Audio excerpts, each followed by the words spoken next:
Welcome to Permeable Minds with Ethan and Yvonne. Every episode, we'll be bringing you a new topic to share and discuss. Remember, there are no wrong answers, and all we ask is for you to keep an open mind. We can't wait for you to take part and join in the conversation. So, this week, my inspiration came from two sources of inspiration, actually. My first was when last week's episode, if you remember, Ethan. I don't. Wait for it. I asked you. I love how you're preempting that you don't remember. I definitely don't remember. You will. Okay. When I asked you what type of humour do you have? Oh my god, don't remind me. I'm already bringing... Why did you think I said that's why I wanted to start? So I could roast you and just jab in that knife one last time. Oh, it hurts. So what did you reply with, Ethan, in case people didn't hear last week's episode? You know what? I can't remember. Oh, really? Let me fill in the blanks for you, Ethan. You said that you have an intelligent sense of humour. Okay? Damn right I do. I'm proud of it. And then... this week, for anybody who doesn't know, I don't think I explained in the first episode. I know we did like a mini intro, but I work with customers who are unemployed and we're trying to get them back into work. And I was sitting with somebody this week and they whipped out a card that said Mensa on it. And on the card, it said like, I knew I'd heard of Mensa, but I wasn't 100% sure. And then I just read like high IQ, something like that, right? Oh. And this topic has been in my mind for a while. Like, me and Ethan have a list where we're updating it whenever we have a great £1 million idea for the podcast episodes. So I thought this week would be a good chance to explore different types of intelligence, different types of smarts. Okay? So I wanted to start by just reading out the dictionary definition according to Merriam-Webster. Okay. The American one. Is that a bit controversial? Oh, the American one. I don't know. The listeners will tell us if it's controversial, but... So in fact, before we read out the definition, what do you define as intelligence? Oh my god, no. No, you do not start off with a question like that, first of all. That is a ridiculous question to answer. It's way too complicated. I don't know. That's my answer. I have no idea. It can mean so many different things. You're better off reading the definition, I'm afraid. Guys, you see why I call it an Ethan type of answer, okay? He gives me this bullshit every day of the week, right?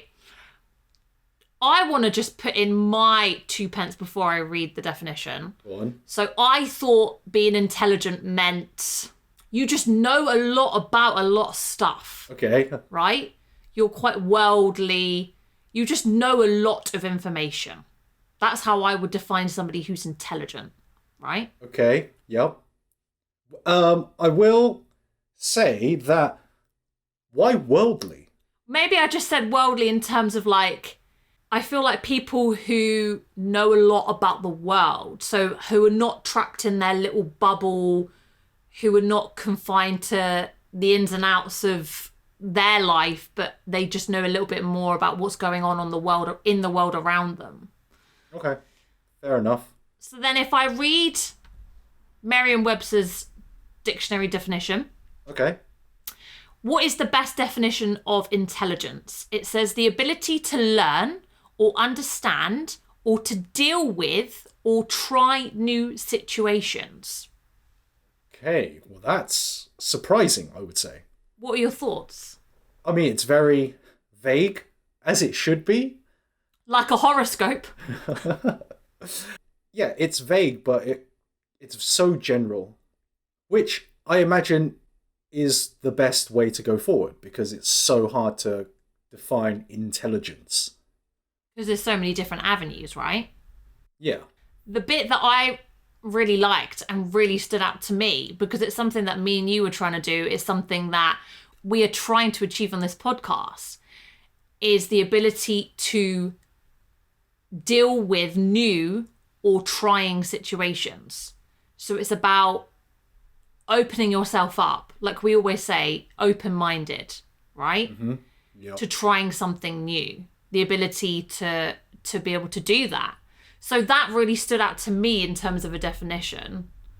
And something else that happened recently is somebody said to me, "Oh, Yvonne, you're so intelligent."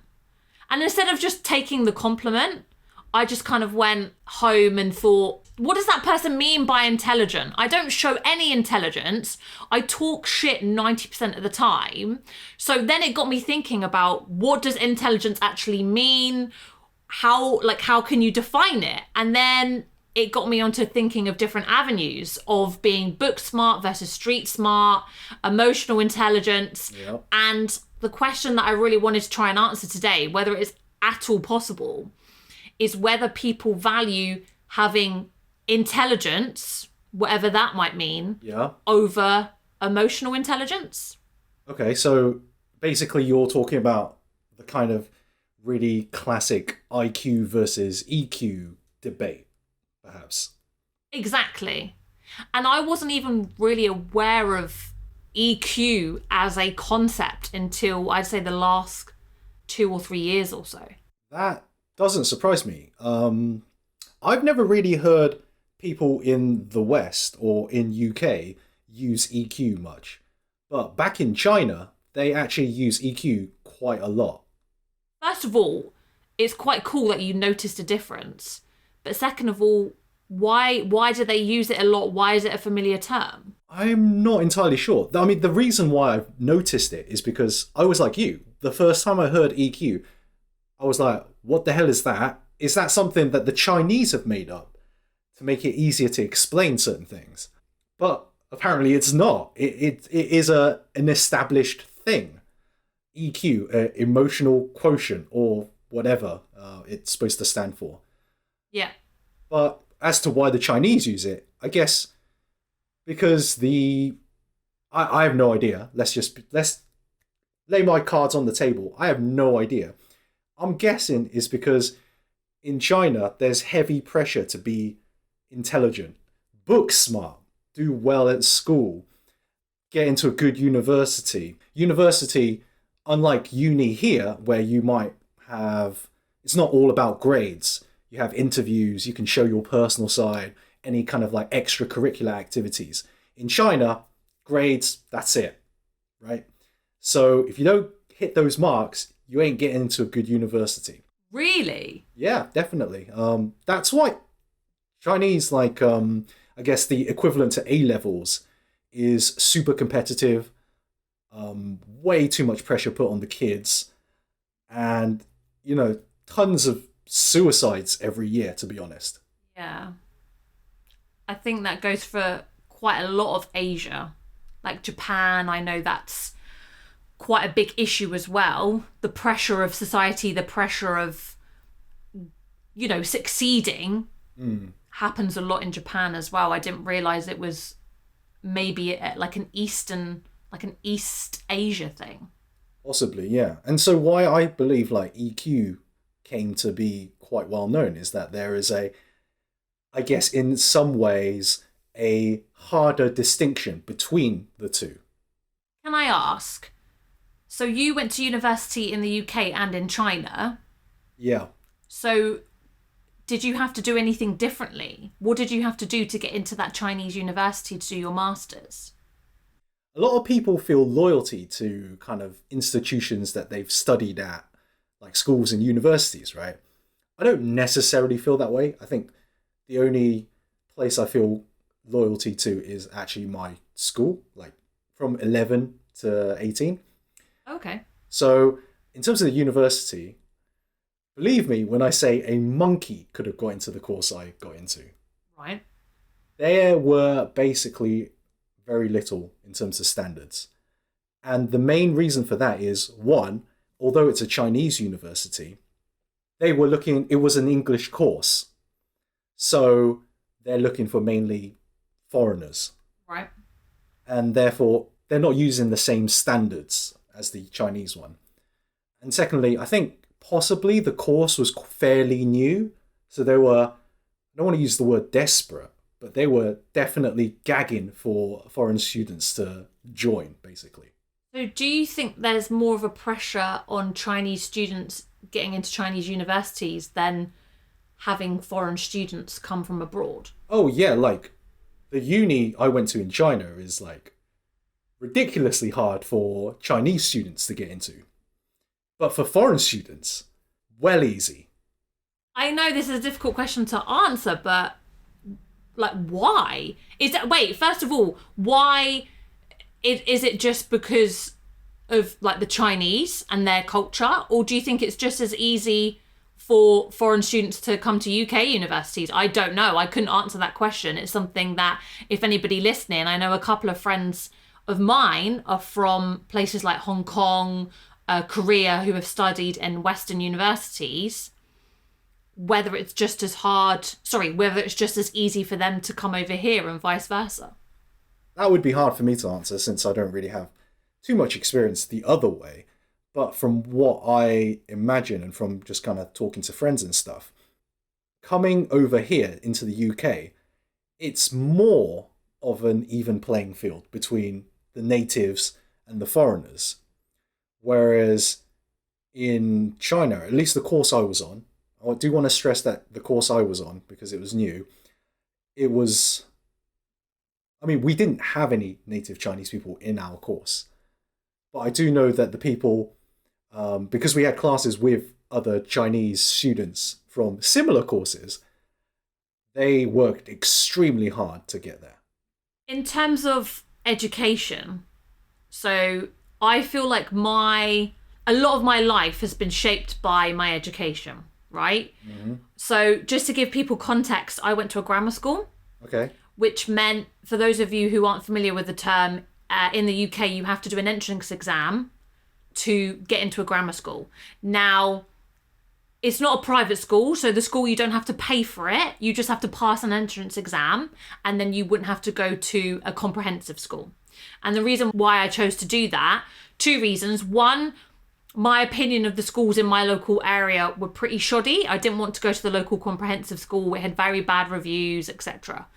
And 2, and a very bad reputation. And then 2, I was very competitive when I was in primary school.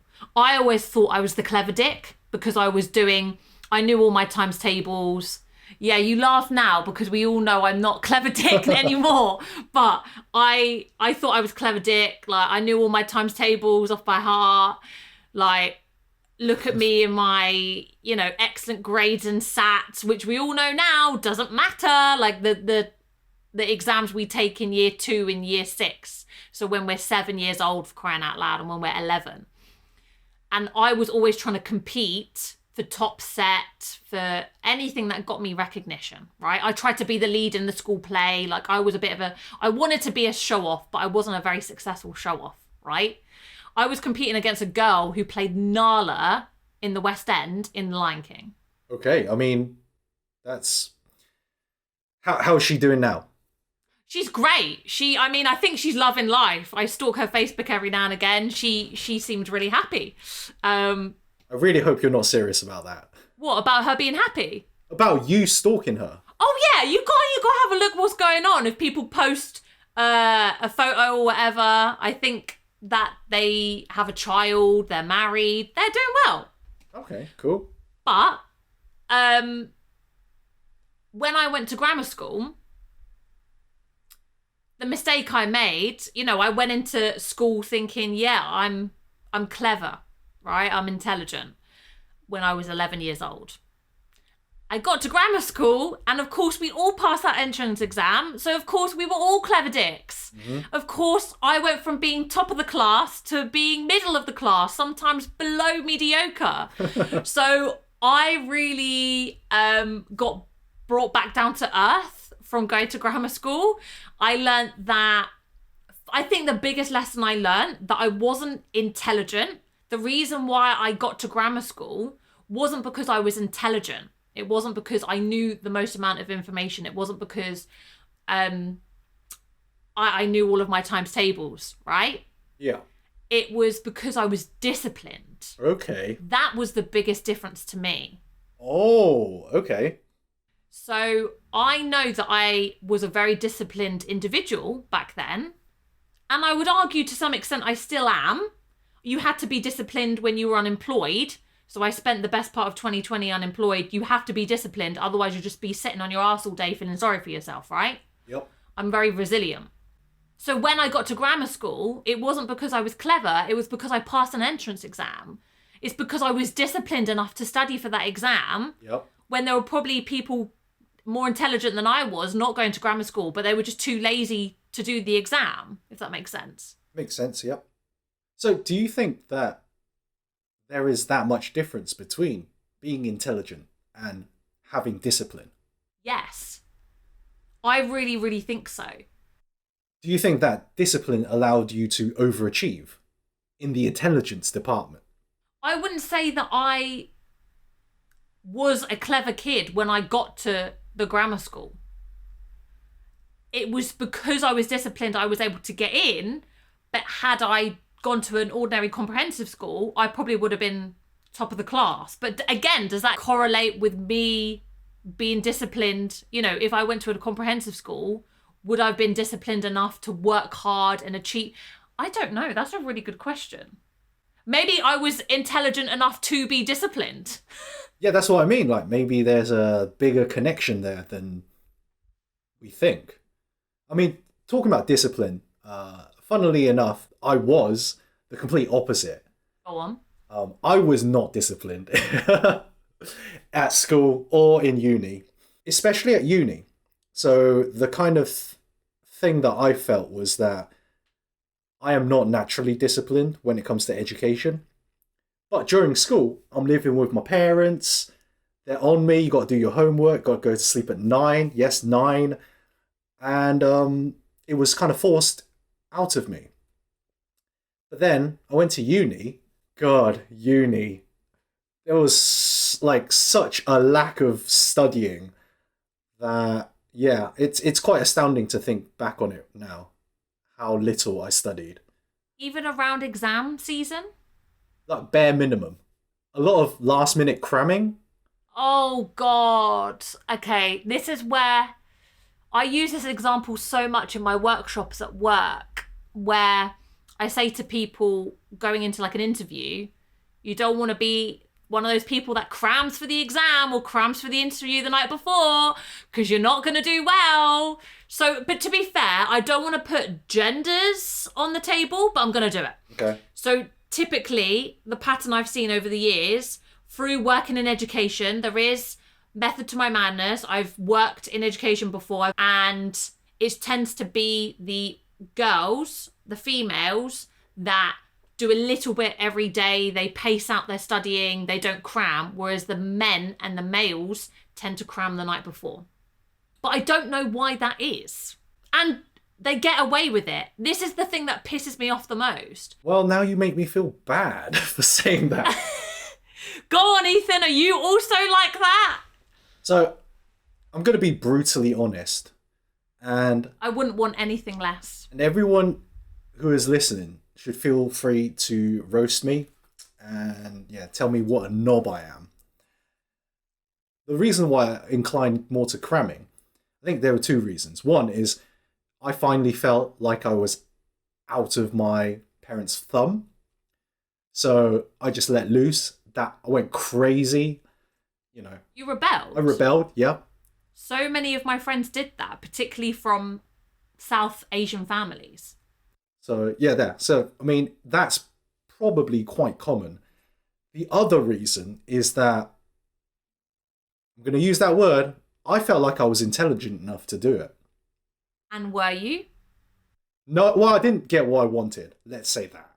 Okay, fine. Well, I'm here now, and to be honest...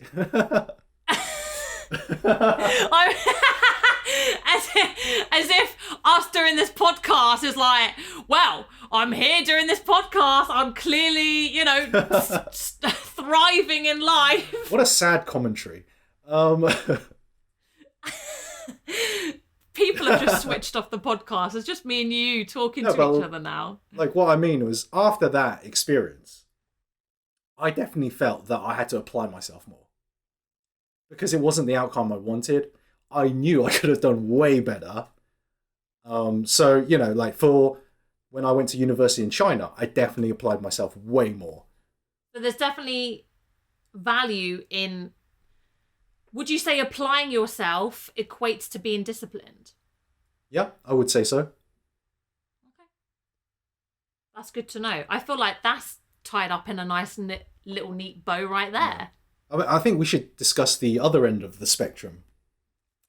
So, we have normal intelligence, what people would regard as, being book smart on one side. But then we have the emotional stuff.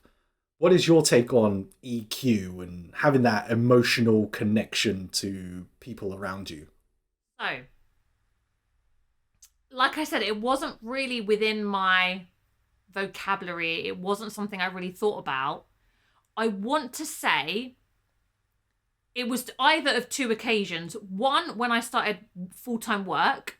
So when I started working in education, we spoke a lot about empathy. You've got to have empathy to work in customer service, right? I can't remember if it was then, that's when it hit my radar, or whether it was the pandemic. So because I was unemployed, I'm going to say this cheesy line again and again, but there was a lot of soul searching. There was a lot of rediscovering myself. I did quite a few courses during that year where I learned a lot about just anything and everything, really. One of the courses I did was called Information Advice and Guidance. And I think I very briefly mentioned this, where it's all about you not giving somebody advice and the answer. It's about asking questions so they come up with the answer themselves. Yeah. They're in the driver's seat. It's very empowering if somebody comes up with the answer themselves. Until you already said I sounded like a bloody bitch before the pandemic. It was something that was, I was very headstrong.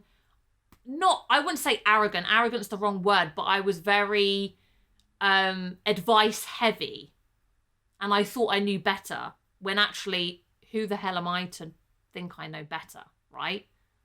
Is that not the definition of arrogant then? All right, if you want to give me a label, then we can say arrogant. So after learning everything, reevaluating where my head was at, doing these courses, approaching life very differently, this is where I'm going to come across as arrogant again, but I think I do have a lot of emotional intelligence, and it does come across in my work. So I said I work with customers on a daily basis. I'm interacting with people on a daily basis. I feel like I'm more self-aware. So the one thing that is a massive bugbear to me that really pisses me off is when people aren't aware of somebody else's situation. So say if somebody's going through like a really tough time, yeah, and then somebody comes in and is like, oh, well, I'm going on holiday and I just bought a car and I blah, blah, blah, all just like splurging about how much their life is amazing and how great of a time they're having, when the other person is clearly having it rough right now. Just to give an example, the other person is not aware, they can't empathize and put themselves in the other person's shoes. As a person, I'm very aware of doing that now. Okay. But I'd say 80% of the people I interact with on a daily basis don't. But why should they? It's just like caring for each other as a population. Okay. I don't know about you. I don't like interacting with arseholes on a daily basis. I do, but I don't enjoy it. But do you not see the value in it? Do you not see the value in being empathetic and being understanding to people's situations? Oh no, I think empathy is super important. I think not just as a way to kind of show kindness and understanding, but also, I mean, you can use empathy to your own advantage, right? In what way? I'm struggling to think of an example, but being aware of how someone else is feeling, you can definitely manipulate that. I don't want to use the word manipulate, to be honest, because it makes it sound bad, But there are things that you can do. Like, it opens up options for you in terms of how you interact with other people. I mean, yeah, if people are being vulnerable, you can definitely use that to your advantage. Or if I... Fucking Ethan the Predator. Fucking hell. Not to give yourself a label, no. If to give an example, this is something we've touched upon. So forgive me if I'm overstepping the line. We'll see where this leads. Oh. So there's certain subjects that I have consciously... We actually spoke about this last week. There's certain subjects that I have consciously not spoken to you about because I know your situation or I know your thoughts on a particular situation. So I don't want to kind of flaunt it in your face. I don't want to speak about my interactions or my opinions on a certain topic because I'm aware of your thoughts and feelings on them. So I'm just very conscious of it. And you were like, and you kind of not shot me down, that's the wrong word, but you were like, you set me straight and you were like, Yvonne, there's not a lot. This was after the comedy episode. So for context, guys, we were talking about how far our sense of humour can stretch and how sensitive we are. We basically continued this conversation off the podcast. And... yeah, you missed 2 more hours of content, by the way, guys. Yeah, exclusive content that is never... that is never... It may come out. You never know. We'll see where the next couple of years leads us. But it led to a discussion where I put my cards on the table and I said, Ethan, I'm very conscious of this topic. Should I be conscious about it? Because I never hold anything back from you. You're probably one of the only people I don't hold back from in life. I can tell you anything. And that particular topic, I didn't want to seem insensitive by bringing it up. And it's the only topic that I did feel like I should be sensitive of. I really appreciate that. It is, you know, it makes me feel warm and fuzzy inside, I guess. Right, when you care about those kind of things. That before. But I guess like my point is, if I was someone who did feel that was a super sensitive topic, and you had the emotional awareness to know that, you could potentially manipulate my emotions with what you say, right? I'm just saying, to be honest, I wasn't really sure where I was going with this, but it does seem like emotional intelligence, in some ways, could be used as a weapon, could be used on the offensive against people you don't necessarily like. Of course. So if I wanted to take advantage, I could. Yeah. I get that. Like, because you've been vulnerable, you've laid down your cards. It is very easy. Listeners, if you would like to chime in at this point, we can't come up with any prime examples, but I can imagine. I mean, in most situations, if you share too much, this is why you have to be careful with who you share things with. If you do share too much with somebody, they definitely can use it to your advantage. You got to be careful who you share things with. I get that. So, in terms of the balance between the two, is there one that is, in your mind, obviously superior to the other in terms of IQ and EQ? Yes. Oh, a definitive yes. And I think it's because of the line of work I do and who I am as a person. And if anybody remembers back to episode 1, where we talk about wisdom in the soul. Oh, yeah? Ethan's very much into the philosophy side of things, the mind, and I'm very much into people feelings. So for me, if somebody is emotionally intelligent, I find that in way more higher of a regard because I'm very much a people person. Mm-hmm. I like people who have good interpersonal skills. Yep. Rather than somebody, honestly, people who are braggy about how book smart they are, how academic they are. I interact with people, like I said, I interact with people on a daily basis. Oh, my law degree, oh, my PhD. Yeah, but you're a bloody knobhead. I don't want to interact with people who are really pig-headed. And I know that's what I said about me being arrogant maybe pre-pandemic, but that's why, can I say I was intelligent enough to change? But what if you were that person? So, let me describe a scenario for you then. On the one hand, you could be that person who is hyper intelligent, but let's just say with no social skills whatsoever. On the other hand, you're someone who's just the most socially likable person, and you know how to emotionally manipulate people, you know how to make friends. Don't say emotionally and manipulate, because I think I'm emotionally intelligent, but I don't manipulate people. Well, as in, manipulate is just means kind of, there's no good way to describe it, is there? I just realised. No. But like, you're emotionally there. You know what's up. I'm gonna have to use like slang now. You know what's up. You know what's good. You can do all the emotional stuff. Yeah. But dumb as a brick. You were that person. Who would be in the better situation? You're saying I'm the latter? No, I'm saying you are one or the other, right? I thought you were saying, Yvonne, you were dumb as a brick. Look, it all started falling apart when you tried to stop me from using the word manipulate. So either, full EQ, no IQ, or full IQ, no EQ. So what's the original question? Who would I rather hang out with? No, who would you rather be?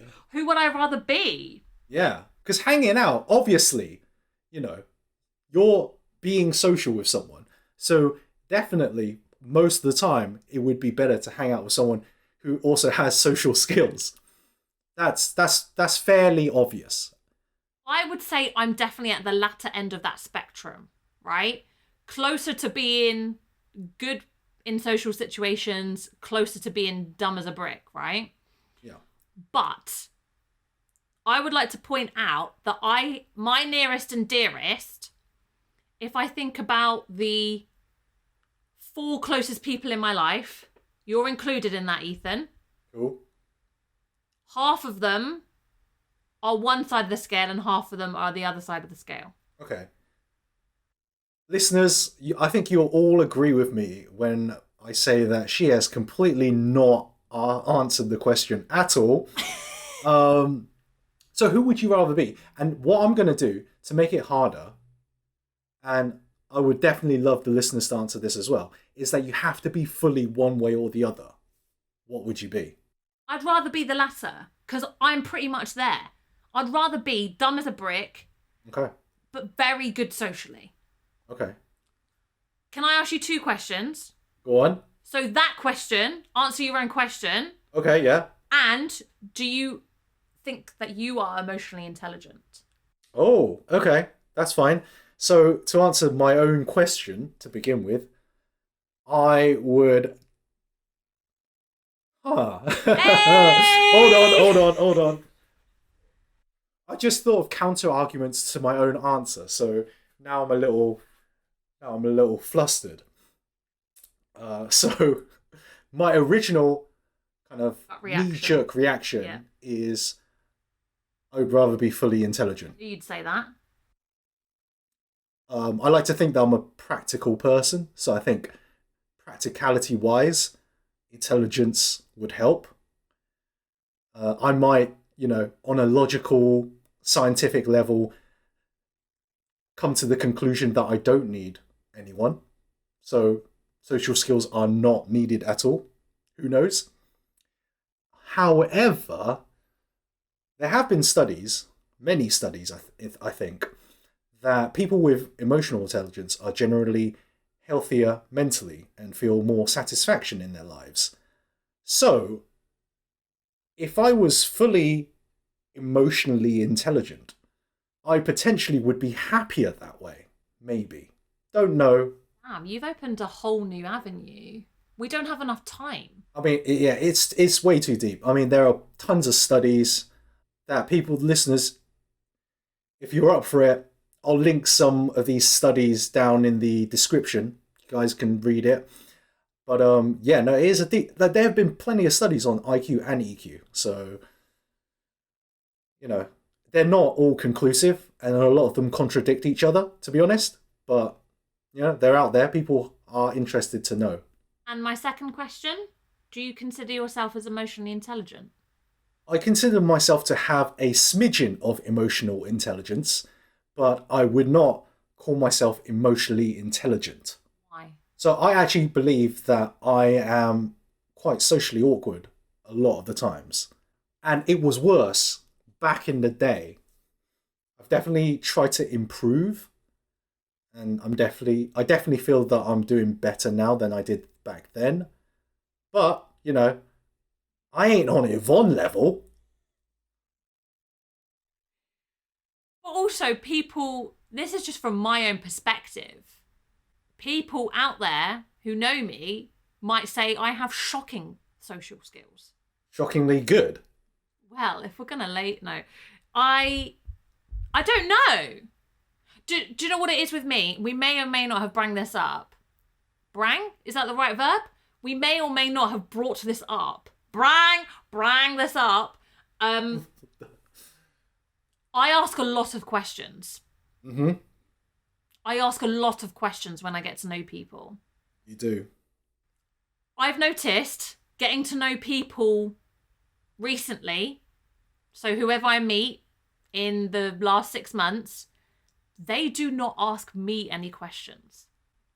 I am trying to decide whether they think it's not worth asking because I'm not that interesting, or whether they just don't think to ask.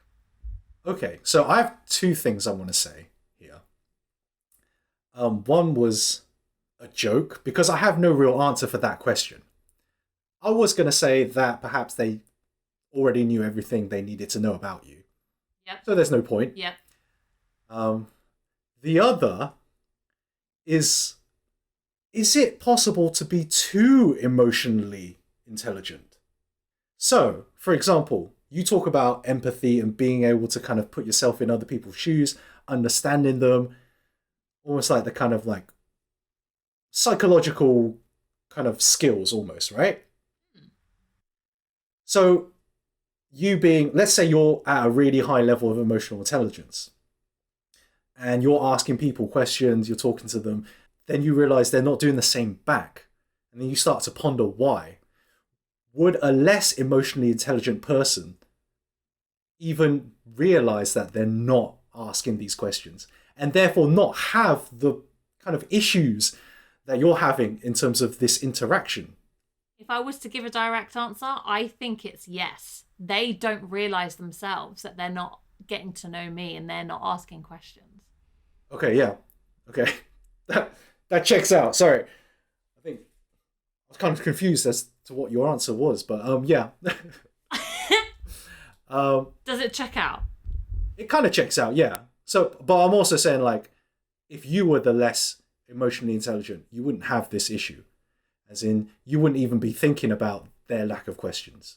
Yeah, because they wouldn't be thinking too much about the other person. They would just be happy to answer. Glad we got that sorted out. Yeah, okay, cool. Yeah. Because that's a fairly... I don't think I've really heard people say, is it possible to be too emotionally intelligent? And also, when you were asking that question, I was literally wondering, how is it even possible to measure? Like, there's this Mensa card for IQ. Oh, yeah. How is it possible to measure EQ? I think that's the main issue that a lot of these studies have, is a very good way to measure these things. Even IQ, even though it's like a standardized test that pretty much the same anywhere, it's probably not the best representation, to the point where IQ might as well be meaningless at some point.